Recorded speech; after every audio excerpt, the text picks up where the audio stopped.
డబ్బు, అనారోగ్యం, ఉద్యోగం, వ్యాపారం, అప్పులతో బాధపడుతున్నారా? మీకోసమే లాంచ్ యువర్ ఫ్యూచర్ ప్రోగ్రామ్. నమస్తే రమగారు. నమస్తే జయ. రమగారు, ఏదైనా మంచి కథ చెప్పండి రమగారు. ఇప్పుడు నేను క్వశ్చన్ అడగాలి. నాకు తెలుసు అన్ని రోజు మంచివి కదా అని, ఇంకా మంచిది చెప్పండి ఈరోజు. నానావిధ భక్తులు, ఒక్కొక్కళ్ళకి భక్తి భగవంతుడిని తెలుసుకోవటం విధానాలు వేరుగా ఉంటాయి కదా. కొంతమంది ఏంటంటే ఇది భగవంతుడని, దీనికి ప్రచండమైన శక్తి ఆయనకు ఉందని, ఆయన వల్లే ప్రపంచం నడుస్తోందని అర్థమవుతూ ఉంటుంది. మనకు తెలుస్తుంది. భగవత్ శక్తిని గ్రహించగలుగుతారు వ్యక్తులు. కొంతమంది గ్రహించరు, కానీ ఏదో నమ్మకంతో నడిచిపోతూ ఉంటారు. తెలుసుకోవటం ఒక విధానం, తెలియకపోయినా ఆ ఎవడో ఒకడు ఉన్నాడులే ముందు అన్న ధోరణిలో వెళ్ళిపోవటం ఇంకో విధానం. దానికి సంబంధించిన ఒక కథ చెప్తాం. పూర్వం మగధ దేశానికి దగ్గరలో ఒక గురుకులం ఉండేదట. ఈ గురుకులంలో ఏంటంటే అప్పట్లో ఆ గురుకులం చాలా ప్రఖ్యాతిగా చెందిందనమాట. మామూలుగా ఏదో పిల్లాన్ని తెచ్చి చేర్చేయడం కాదు. ఓహో, వాళ్ళు టెస్ట్ చేసి తీసుకునేవాళ్ళు. ఎంట్రన్స్ టెస్ట్ ఉండేది ఖచ్చితంగా. ఈ మగధ వంశానికి రాజగురువుగా ఉన్నాయనే, రాజగురువు ఎవరో ఆయనే ఈ గురుకులాన్ని నడిపేవారు. రాజుగారి దగ్గర నుంచి వీళ్ళకి సందర్భాలు సంబారాలు అన్నీ వచ్చేవి. ఆయన ఇక్కడ అప్పుడప్పుడు, అంటే ఇక్కడ ఎక్కువగా ఉండి అప్పుడప్పుడు రాజధానికి కూడా వెళ్ళొస్తుండేవాడు, రాజగురువు కాబట్టి. అయితే రకరకాల టెస్టులు పెట్టేవాళ్ళు. ఎన్ని టెస్టులు వచ్చిన ప్రతి పిల్లాడికి అసలు ఏ విషయంలో వీడికి ప్రజ్ఞ ఉందో తెలుసుకునే చేసేవాళ్ళు అనమాట. ఆ కాలంలో ఇలా జరిగేదట. ఒకవేళ ప్రజ్ఞ లేదనుకో పిల్లాడికి ఏ విషయంలోనూ, వాడి కులవృత్తిలోనే మెల్లిగా తండ్రుల వెనకాలే పెట్టేవాళ్ళు. వాడికి ఏదో ఒక ప్రజ్ఞ ఉంది, వాడిని గురుకులంలో పెట్టేవాళ్ళు. ఆ గురుకులంలో శాస్త్రాలే కాకుండా మామూలుగా పౌరోహిత్యం అంటే స్మార్తానికి సంబంధించింది వేద విద్య, సాధారణ సంస్కృతము, ఆ తర్వాత ఏమో యుద్ధ విద్యలు, రకరకాలు గణితము, లెక్కలు. వాళ్ళు రేపొద్దున దీనిలాగా గుమస్తాలుగా దానిగా పనికొచ్చేవాళ్ళు అనమాట. అకౌంటెన్సీ, అలాంటి వేరు విభాగాలు ఉండేవి. అన్ని విభాగాలకి ఏదో ఒక సంఖ్యాపరమైందో ఇంకో పరమైందో ఒక ప్రశ్నలు ఖచ్చితంగా ఉండేవి. అయితే కొంతమంది తిరిగి వెళ్ళిన పిల్లల్ని ఏం చేసేవాళ్ళు, రాజుగారు వాళ్ళు ఊరికే దిగులు పడకుండా ఏదో వాళ్ళకి 10 పావలా ఇచ్చి ఇళ్ళకెళ్ళి వాళ్ళ తాలూకు సొంత పని చేసుకునేలాగా, లేదా అతి కొద్ది మందిని రాజుగారి దీంట్లో ప్రాపకంలో ఉంచుకుని అక్కడే ఆ వాకిట్లో ఏదో చిన్న పొన్న పని చేస్తూ వాడు బతకాలి. ప్రజలని వదిలిపెట్టే రోజులు కావవి. వాళ్ళు ఏడుస్తారని వదిలేవాళ్ళు కాదు. నిరుద్యోగం అస్సలు ఉండేది కాదు. ఒక వయసు వచ్చిన పిల్లవాడు, చదువుకోవాల్సిన పిల్లాడు ఏదర్ చదవాలి, లేదా వృత్తి విద్య నేర్చుకోవాలి, లేకపోతే ఏదో ఒక పని చేసుకోవాలి. ఆ పని వాడికి నేర్పాలి, నిదానంగా నేర్చుకుంటారు. ఇలాంటి విధానం నడిచేది. మనం ఇది అవలంబిస్తే ఎంత బాగుంటుందో కదా. అద్భుతం కదా రమగారు. పాతకాలం స్వర్ణయుగము, ఇంకో యుగం అయితే జనాభా సంఖ్య తక్కువ కదండి, అది ఒకటి క్యాలిక్యులేట్ చేసుకోవద్దు. ఇప్పుడు మన జనాభా సంఖ్య ఎంతమంది కానీ మనం ఉద్యోగాలు కానీ లేకపోతే ఇలాంటి భద్రత కానీ కల్పించగలుగుతుంది ప్రభుత్వం. అప్పుడు ఇలాంటి చదువులు కానీ ఇలాంటి ఉద్యోగాలు కానీ ఆనాడు ఉన్నాయా? అప్పుడు చేతి వృత్తులు ఉండే కదా రమ్మగారు. వంశపారంపర్యంగా అదే వృత్తి కంటిన్యూ అవుతూ ఉండేది. ఇప్పుడు మనం వస్తు వినియోగం ఎక్కువ ఉండేది. ఇప్పుడు ఉంది జయ. అంటే చేతి వృత్తులు వారు చేసే అన్ని వస్తువులు మనం ఉపయోగిస్తున్నాం. ఎందుకు ఉపయోగించాము? అన్ని ఎలక్ట్రానిక్ గుడ్స్ వచ్చేలేదా రమ్మగారు? మరి అవన్నీ చేయడానికి మనుషులు కావద్దా? మిషన్స్ అయిపోవట్లేదు. మెషిన్ ఆన్ చేయడానికి మనిషి కావద్దు. ఇప్పుడు 10 మంది చేసే చోట ఒక్కరు సరిపోతారుగా. సరిపోరు. అది ఒకటి ఆలోచించద్దు. అలా కాదు, ఎప్పటికీ అదే సైజు. నీకు గుప్తుల కాలం నాడు ఉన్న మనుషులు ఆ కాలానికి ఎక్కువే, తర్వాత కాలానికి ఉన్న వ్యక్తులు ఆ కాలానికి ఎక్కువే. ఇప్పుడు ఈ కాలానికి ఎక్కువ. అందరూ రాట కట్టినట్టు ఒకే వైపుకు పరిగెత్తకుండా నలుగురిని 4 వైపుల పెట్టే పని ప్రభుత్వం చెయ్యాలి. ఇది వరకు చేసేవాళ్ళు ఇప్పుడు చేయట్లేదు. ప్రభుత్వంగా ప్రధానంగా చేతి వృత్తులు ఉండేవి. వంశపారంపర్యంగా అదే వృత్తి కొనసాగుతుండేది. ఇంత ఆధునికత సాంకేతికత ఎక్కడున్నాయి? ఇప్పుడు ఆధునికత 10 మంది చేసే పనిని ఇప్పుడు ఈవెన్ పొలాల్లో కోతలు కోయటానికి కూడా మిషన్స్ వాడేస్తున్నామా? 10 మంది చేయాల్సిన పని ఒక మిషన్ చేసేట్లా ఒక మనిషితో దాంతో కల్పించలేకపోతుంది. సో అప్పుడు మనం ఏం చేయాలి? చేతి వృత్తులను ప్రోత్సహించడం, శాస్త్ర సాంకేతికని వేరే రంగాల వైపు మరల్చి ఉద్యోగ భద్రత కల్పించడం, ఉద్యోగాలు కల్పించడం, ఈ వైపు ఆలోచించాలి. దానికి చేయాల్సిన గవర్నమెంట్ అయినా కాదా? ప్రభుత్వం చెయ్యాలి అలాంటిది. అప్పుడు చేసేవాళ్ళు. ప్రభుత్వం చెయ్యాలి తప్పకుండా. ఆ మొత్తం ఈ దేశంలో, ఈ రాజ్యంలో, ఈ ఊళ్ళో ఉన్న వాళ్ళందరికీ తినడానికి తిండి ప్రతివాడికి ఉండాల్సిందేనన్న నియమం అప్పుడు ఉండేది. అయితే ఏమైంది, ఈ చాలా మంది స్టూడెంట్స్ వచ్చారు ఈ సంవత్సరం కూడా. ఒక సంవత్సరం వచ్చేసరికల్లా కొంతమంది పిల్లలు తిరిగి వెళ్ళిపోవాలి.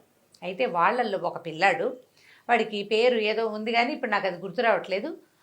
ఏమనుకుందాము, వృషభుడు అనుకుందాం వాడి పేరు. వృషభుడు. వృషభం అంటే ఎద్దు, అందుకని ఆ పేరు చెప్తున్నాను అనమాట. వాడు ససేమిరా నేను ఇంటికి వెళ్ళను అన్నాడు. ఇంటికి వెళ్ళను అన్నాడు. ఇంటికి పంపలేకపోయారు వాడిని. వాడికి ఏమీ రాదు, మొద్దు సరిగ్గా చెప్పాలంటే ఏం రాదు. ఏం చేస్తారు, వాడు నేను వెళ్ళనంటాడు. వాళ్ళ అమ్మా నాన్న ఏమో ఇప్పటికి 2-3 గురుకులాల్లో వీడు తిరిగిపోయాడండి, ఏదో ఒకటి చేసి ఉంచుకోండి, ఏమీ రాకపోతే ఏదో పని చేస్తూ ఇక్కడే ఉంటాడు. వాడికి చదువుకునే వాళ్ళని చూస్తే ఇష్టం, వాళ్ళతోటే ఉండాలని ఉంది. వాళ్ళు కొంచెం కలిగిన కుటుంబమే, వాళ్ళకి ఇంటి దగ్గర తిండికి లోటేం లేదు, వాడు పాఠశాలలో ఉండాలనుకుంటున్నాడు. అప్పుడు రాజుగారి ద్వారా ఏదో 2 మాటలు చెప్పించి గురువు గారిని ఒప్పించి ఆ పిల్లాడిని అక్కడ వదిలిపెట్టి వెళ్ళిపోయారు.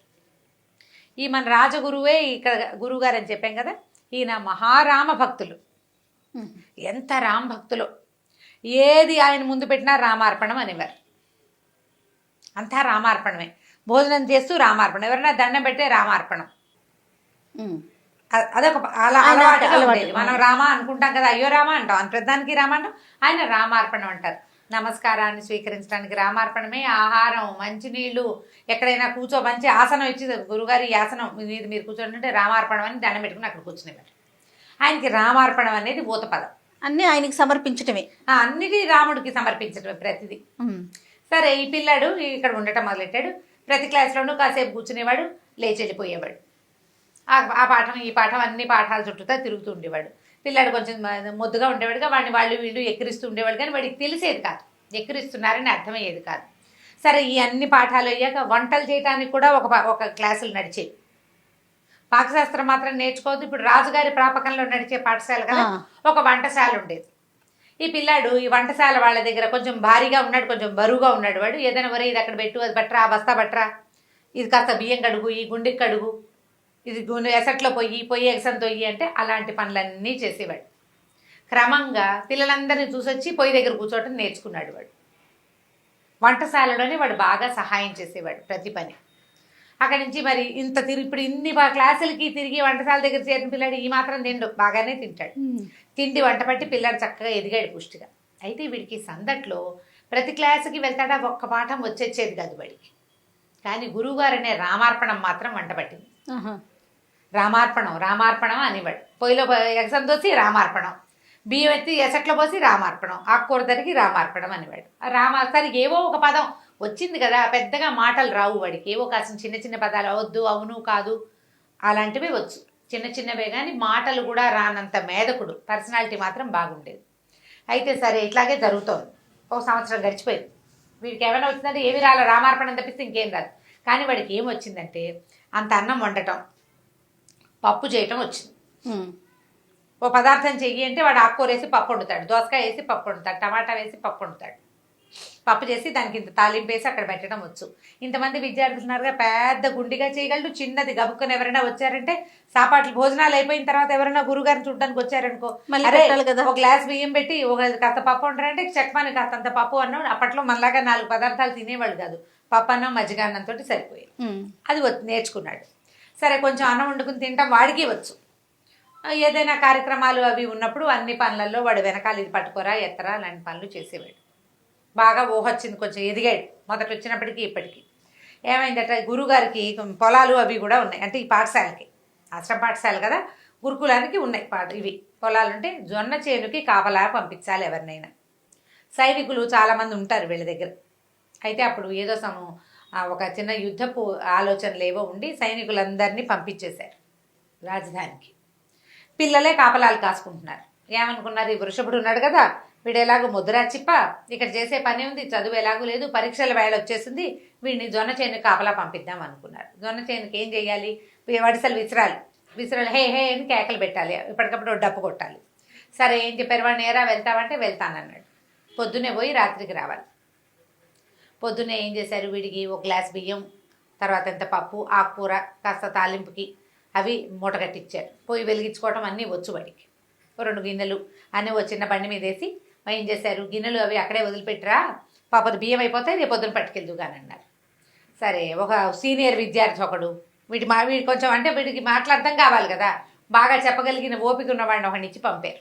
వాడు పోయి వీడిని తీసుకెళ్ళి ఆ చేను గట్టు మీద దిగబెడిచి ఒక పెద్ద చెట్టు ఉంది, దానికి ఇంత చక్కగా నీడగా 3 రాళ్ళు పెట్టి పొయ్యి అరేంజ్ చేసి, అరే అన్నం వండుకుని తినరా, ఇదిగో ఇక్కడ పిక్కలు వస్తాయి, వాటిని చప్పట్లు కొట్టు, ఈ డప్పు కొట్టు, ఈ కర్రలు విసురు, చుట్టూతా తిరుగు, వీళ్ళందరినీ పక్షులను రానివ్వకుండా తోలేసేయి, అన్నం వండుకు తిరు. పొద్దునే వండేస్తే పొద్దున ట్రిప్ తింటాడు, మళ్ళీ రాత్రికి ఇంకోసం సాయంకాలం చీకటి పడ్డాక 2వ ట్రిప్ తిని చీకటి పడ్డాక నడిచి వచ్చేసి ఇంటికి పాఠశాలకు వచ్చి పడుకోవటం. మళ్ళీ పొద్దున్నే లేచి బియ్యం పప్పు మూట కట్టుకుని వెళ్ళిపోవటమే. 10 రోజులు కాపలా కాయాలి, ఎందుకంటే జొన్న చేను బాగా పాలు పోసుకున్నాక 10 రోజులు కాపలా కాసాక జొన్న కోసేస్తారు. ఈ 10 రోజులు కాపలా పిల్లని పంపాలి. బాగానే ఉంది. సరే వెళ్ళాడు పొద్దున, మర్నాడు అది తీసుకెళ్ళాడు, అన్ని ఏర్పాటు చేసి సీనియర్ విద్యార్థి ఇంటికి వచ్చేసాడు, పాఠశాలకు వచ్చాడు. రాత్రికి వీడు వెనక్కి వచ్చి పడుకుని దగ్గరకు వచ్చినప్పుడు వంటశాల ఏర్పాట్లు చేయడానికి ఒక ఆయన ఉండేవాడు, ఒక సూపర్వైజర్. ఒక మనిషి బియ్యం చాలలేదండి, మరి కాసిన బియ్యము పప్పు ఇవ్వండి అని అడిగాడు. నేనేమనుకున్నాను, సరేలే మనం ఏదో అందాజుగా ఇచ్చాము, వాడికి ఏం సరిపోతుంది, పిల్లాడు కొంచెం ఎదిగాడు కదా అని ఏం చేశారు, ముందు రోజు ఇన్ని బియ్యం ఇచ్చారా, మర్నాడు అన్ని బియ్యం ఇచ్చారు. పప్పు కూడా 2 గుప్పెళ్ళు ఎక్కువ వేశారు, 2 ఆకుకూర కట్టలు ఎక్కువ వేశారు, తాలింపు దినుసులన్నీ పెంచారు, చిన్న మూటలు కట్టేసి పెట్టేశారు. ఆ మూటలు పుచ్చుకు పోయాడు మర్నాడు పొద్దున. మర్నాడు రాత్రి వచ్చేసాడు. మరి బియ్యం అన్నం చాలలేదండి కావాలన్నాడు. ఇది పరిపాటాలేక ఎక్కువ తింటున్నాడు ఏమిటో వీడు, ఆ మాత్రం బియ్యం ఇచ్చాను, అంతకంటే ఏం తింటాడు చిన్న వెధవా, ఇంతకు చేసి వాడికి 15-16 ఏళ్ళు, అంతకంటే ఏం తినేస్తాడు అనుకున్నాడు. 3వ రోజు కూడా పెద్ద మూట కట్టారు. 4వ రోజు కూడా మళ్ళీ అడిగాడు, సరిపోలేదు అని. ఎవడైనా దొంగ వెధ వచ్చి వీడి దగ్గర తినేస్తున్నాడా, ఇంత తింటామేమిటి. 5వ రోజు కట్టించుకున్నాడు. ఆయనకి ఆ సూపర్వైజర్కి విసుగు పుట్టింది. అరే సరిపోదు ఎందుకురా నీకు అని కసిరాడు. అయ్యో చాలటం లేదండి నిజంగాను అన్నాడు. పిచ్చి వెధవా, పాపం వీడికి ఏవో 2-3 మాటలు వచ్చు అంతే, ఏదో చిన్నగా చెప్తాడు. సరే కానిలే, ఏ కోతులో ఉడతలకో ఎవరైనా పెడుతున్నాడేమో తోచదు కదా, మరి ఒక్కడే ఉంటున్నాడు పిల్లాడు, ఏ ఉడతలకో అన్నం పెడుతున్నాడు అనుకున్నారు. ఉడతలకైతే మాత్రం ఇంత గిన్నెడు అన్నం ఏం పెడతాడు, గిన్నె వదిలేశాడు, పెద్ద గిన్నె తీసుకెళ్ళటం మొదలుపెట్టాడు. అన్నానికి పెద్ద గిన్నె, మరి ఇన్ని బియ్యం ఉడకద్దు, పప్పుకు పెద్ద గిన్నె. 5 రోజులు గడిచిపోయినాయి. 6వ రోజు ఆయనకి విసుకొచ్చేసింది. ఇది లాభం లేదు, గురువుగారికి చెప్పాలనుకున్నారు. సరే గురువుగారి దగ్గరికి తీసుకెళ్ళి వీడండి మొదటి రోజు నేను బియ్యం ఇచ్చాను, 2వ రోజు 3వ రోజు ఇప్పటికి ఇంత దబరా గిన్నె తీసుకెళ్ళాడు, ఇంత గిన్నె, ఇన్ని డబ్బాల బియ్యము, ఇంత పప్పు, ఇన్ని ఉప్పులు తీసుకెళ్తున్నాడు, 6 డజన్ మందికి సరిపోయేంత పదార్థం పట్టుకెళ్ళాడు. మరి ఏం చెప్పాలండి ఈ పిల్లాడికి అనేసరికల్ వాడికి పెద్దగా మాటలు రావు, గబగబా మాట్లాడలేడు. గురువుగారు అన్నారు, ఏరా అన్నారు. వీడు బిక్కమొహం వేశాడు. సరే ఆయన అన్నారు, అంతర్ముందు పంచాయతీ ఎందుకు, నువ్వు వెళ్ళిపోమని సూపర్వైజర్ని పంపేశారు. పిల్లని అడిగారు, ఏరా అన్నం వండుతున్నావంటే వండుతున్నానండి అన్నాడు. తింటున్నావా అంటే ఎక్కడండి, తిని 5-6 రోజులైంది అన్నాడు. అన్నమంతా ఏం చేస్తున్నావురా అన్నాడు. నువ్వు ఇన్ని డబ్బాలు బియ్యం పట్టుకెళ్ళావా అంటే పట్టుకెళ్ళానండి. వాడి ప్రతి వాక్యానికి రామార్పణం అంటుంటాడు. పట్టుకెళ్ళానండి రామార్పణం. మరి ఎందుకు తినలేదురా అంటే ఎక్కడ తినండి రామార్పణం, తినడానికి అవకాశం లేదండి రామార్పణం అనేసరి గురువుగారు రామార్పణం అనుకుని ఏమిట్రా సరిగ్గా చెప్పన్నాడు. కాదండి మొదటి రోజు పెద్దన్నయ్య నన్ను తీసుకెళ్ళాడా, అన్నం వండుకోమన్నాడా, అన్నం వండుకున్నానండి, వండుకుని ఆకేసుకున్నానండి. అక్కడ ఏముంటాయి, పెద్ద పెద్ద చెట్ల ఆకులు ఉంటాయి, 2 ఆకులు కలిపి కుట్టి విస్తరి చేసుకున్నాడు. వాడికి ఆ పనులు వచ్చు, అక్కడే ఉన్నాడు కదా పాఠశాలలో. ఆకేసుకున్నానండి, నేల శుద్ధి చేశాను, ఆకేసుకున్నాను, అన్నం పప్పు వడ్డించుకున్నానండి. రామార్పణం అని దండ పెడుతుంటే ఒక ఆయన వచ్చాడండి. రామార్పణం ఒక ఆయన వచ్చాడు. ఆయన అన్నం పెడతావా నాకేనా అన్నాడు. అనేసరికల్లా మరి ఎవరికైనా అన్నం పెట్టమని నేర్పించారు కదా, పాఠశాలలో వాడికి నేర్పించిన విద్య ఏంటి, ఎవరికైనా పెట్టి తినాలి. వాడికి రెగ్యులర్ ప్రాక్టీస్ అది, వాడంతటి వాడు కంచం పెట్టుకుని అన్నం తినకూడదు. మరి ఇప్పుడు మేధకుడైన పిల్లవాడికి చెప్పాలి కదా, ఏదో ఒకటి నేర్పాలి. వీళ్ళు ఏం చేశారు, అన్నం పప్పు వండటంతో పాటు ఎవరికైనా పెట్టి తినడం అలవాటు చేశారు. ఆయన వచ్చాడండి, అక్కడ ఎవరు లేరు, ఎవరికి పెట్టినా అని చూశాను, రామార్పణం ఎవరికి పెట్టను అని అనుకుంటే ఆయన వచ్చాడు. సరే వచ్చాడు కదా అని రామార్పణం ఆయనకి పెట్టానండి. ఆయన తినేశాడు. ఆయనే తిన్నాడండి మొత్తం, నాకు చాలలేదు.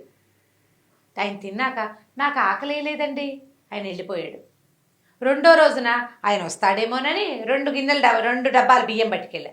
మళ్ళీ వండుకున్నానండి రామార్పణం, ఆకేసుకున్నారండి, 2 ఆకులు వడ్డించానండి, ఆయన కూడా వస్తాడని. రామార్పణం వడ్డించాక ఆయన వాళ్ళ ఆవిడని తెచ్చాడండి. ఆవిడకి ఎంత బాగుందో, భలే బాగుందండి ఆవిడ.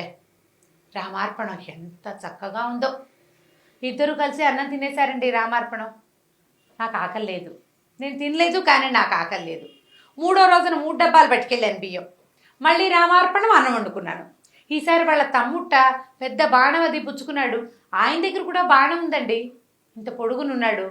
ముగ్గురు కలిసి తినేశారు రామార్పణం. 4వ రోజు మళ్ళీ 4 డబ్బాలు అన్నం ఉండే. వాళ్ళు ముగ్గురు వస్తారేమోనని వాళ్ళు 3 విస్తళ్ళు వేసి నా కోసం కూడా 4వ విస్తరి వేసుకుంటే 4 విస్తలు ఆయన ఇంకో తమ్ముడిని తీసుకొచ్చాడండి. అసలు ఈయనండి అచ్చు ఆ పెద్ద ఆయన లాగానే ఉన్నాడండి. మొదట వచ్చిన ఆయన ఎర్రగా ఉన్నాడండి, ఈయన మాత్రం సేమ్ డిట్టో పెద్ద ఆయన ఎలా ఉన్నాడు, ఈ తమ్ముడు కూడా అలాగే ఉన్నాడు. అదే రంగు అదే రూపం. బాణాలండి వాళ్ళ దగ్గర. ఏమోలే అని నలుగురికి పెట్టేశానండి, నాకు ఆకలి లేదు. రామార్పణం 5వ రోజు మళ్ళీ పట్టుకెళ్ళానండి. ఈసారి వాళ్ళు నలుగురు, ఒకవేళ ఆయనకి ఇంకో తమ్ముడు ఉన్నాడేమో, ఎందుకు వచ్చిందిలే అని అనుకున్నాను. అయినా కూడా నేను తిందామనుకున్నా.